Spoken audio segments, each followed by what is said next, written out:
Han-archy, how China's first empire rose, prospered, and went up in the flames.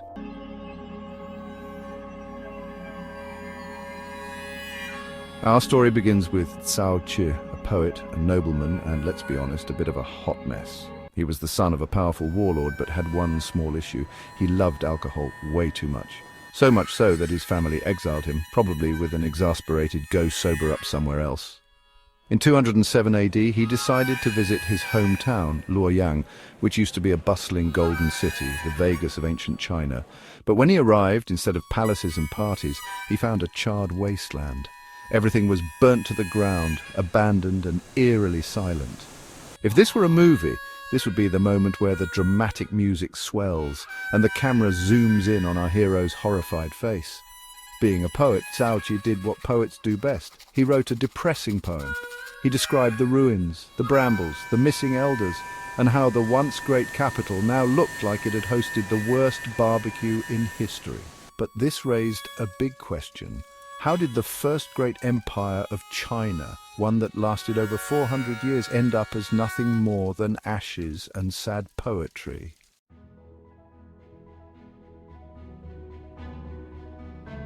Long before Luoyang became the world's biggest ghost town, China was united under the Han Dynasty, the gold standard of Chinese rule.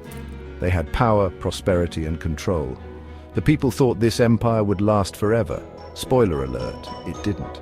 The Han Dynasty wasn't just any empire, it was the empire. They took China from a bunch of warring states and molded it into one of the strongest forces the ancient world had ever seen. They had iron weapons, because bronze is for amateurs. They created the Silk Road, the world's first Amazon Prime for luxury good. They expanded their borders, built huge palaces, and lived like kings because they were. Basically, if you lived in the Han Dynasty, you were living in the peak of civilization until, well, things went downhill fast.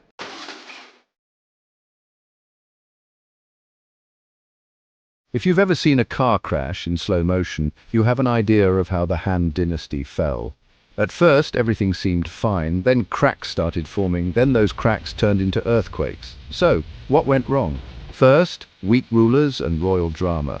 The early Han emperors were tough, smart, and ruthless. The later ones, not so much. By the end, emperors were more interested in palace parties, concubines, and weird hobbies than ruling. For example, Emperor Cheng, this guy loved cockfighting and hanging out with beautiful palace women more than, running an empire. Second, the Xiongnu problem, steppe barbarians who didn't get the memo. The Xiongnu, fierce nomadic warriors from the north, kept attacking China. Think of them as the Mongols before the Mongols. China built walls to keep them out. Hello, Great Wall. But that only worked for so long. When diplomacy failed, the Han literally paid them off with silk, rice, and Chinese princesses in arranged marriages. Third, corruption, taxes, and economic meltdown. Greedy officials hoarded money. The rich got richer, the poor got poorer. Inflation skyrocketed. One moment a farmer could afford rice, the next he needed a small fortune just for a bowl. People rebelled because nothing says government failure like citizens setting things on fire. Finally, too much expansion equals too many problems. The empire grew too big to control. Imagine trying to run an entire continent without email, phones, or decent roads. Soldiers were stretched thin. Rebellions popped up everywhere. The government tried fixing things with more bureaucracy. But we all know too much paperwork kills civilizations.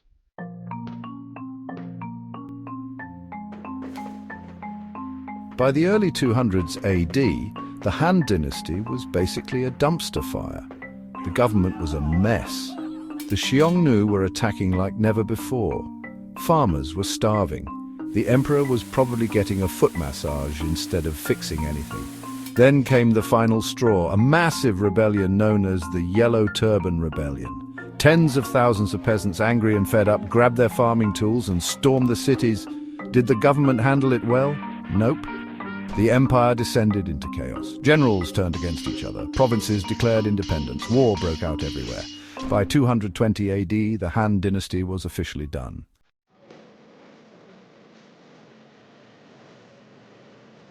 Even though the Han Dynasty collapsed in a spectacular fashion, their influence never really disappeared. The Chinese still call themselves Han Chinese. That's how big of a deal this dynasty was. The Silk Road kept running. The luxury trade didn't stop just because the government collapsed. China kept using Han innovations, from their military tactics to their government structure. Basically, China would rise again, but the Han Dynasty was the OG empire that set the standard.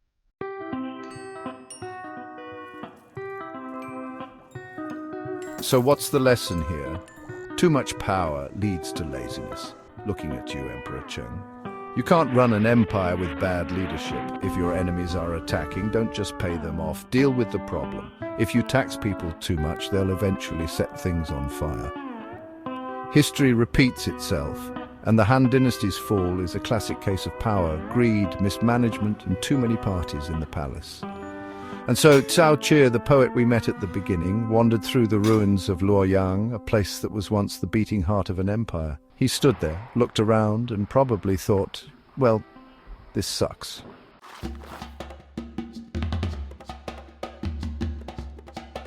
Let's be honest, you'd probably be running for your life, but if you had to pick a side, would you join the rebellion and overthrow the government, try to become emperor and fix the mess, ride off into the sunset with the Xiongnu and become a barbarian warlord?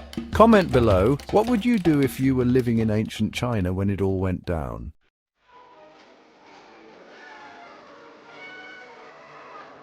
If you've made it this far, congratulations. You now qualify for a once-in-a-lifetime opportunity. Smashing that like button instantly increases your coolness by 327%. Scientifically unproven but spiritually accurate. Subscribing guarantees good vibes and fewer traffic jams in your life. Hitting the notification bell may or may not summon a tiny dancing robot to your home, so go ahead. Click those magical buttons before they get lonely. Otherwise, a mildly disappointed virtual pigeon will be sent to stare at you judgmentally. Thanks for watching, you're awesome.